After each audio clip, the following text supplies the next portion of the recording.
Majid Jafar is with us, the CEO of Crescent Petroleum.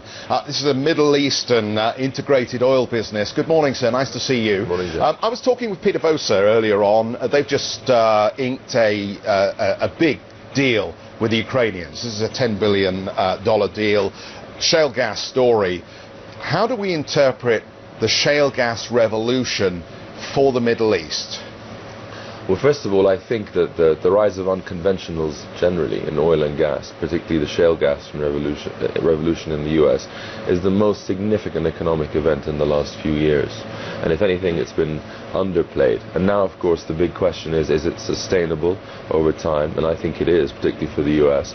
And can it come over to other parts of the world? A lot of debate in Europe at the moment, so this deal with Ukraine is significant.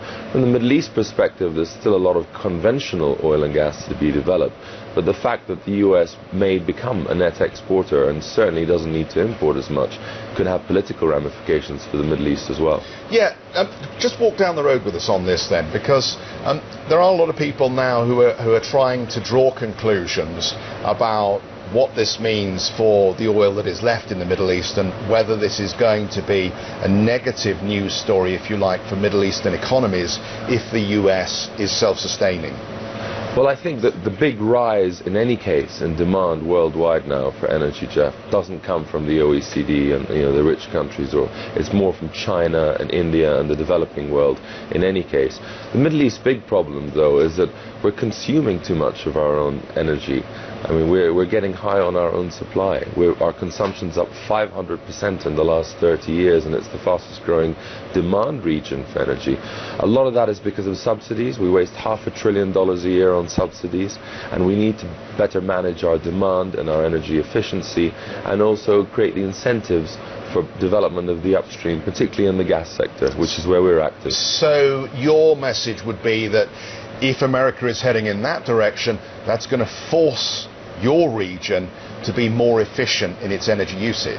I think that's something we need to do anyway. And I think, as I said, the growing markets are in the East. There's still 60% of the world's oil and 40% of the world's natural gas in the MENA region. So there's no doubt it's going to be a major player in supply going forward.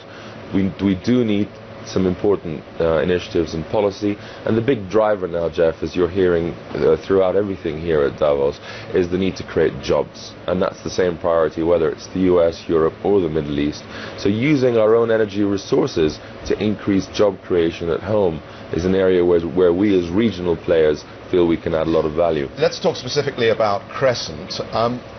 What is the opportunity for you this year? Well, Crescent and our gas affiliate, Dana Gas, which is publicly listed and planning a London listing, of which I'm on the board, are very active in particular in Iraq, in the Kurdistan region. We've invested close to $1 billion there, and we're the largest gas producer there. And we've found a good investment climate there, and we're proud to be the biggest cumulative producer so far. Dana Gas also very active in Egypt, where it's the 5th biggest gas producer. Obviously, post-revolution, there's some payment issues.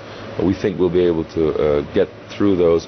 And overall, particularly post-Fukushima and the pull away from nuclear, it's very clear that gas is the energy source of the 21st century. And even for climate change, it's an interesting contrast where the US, with the shale gas revolution, with no Kyoto targets, is down to the lowest emission levels in 20 years. Whereas in Europe, Germany in particular, with all these renewables targets, is actually having a rise in carbon emissions because of burning so much coal to back those renewables. So sometimes the government targets doesn't get you where the private sector can.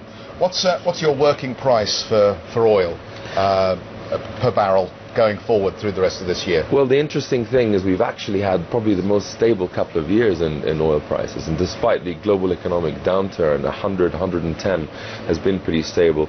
Most of the industry screens projects around the $80 level, 80 to 90 I would say, and governments certainly in the region, oil producing governments, tend to budget at that sort of a level.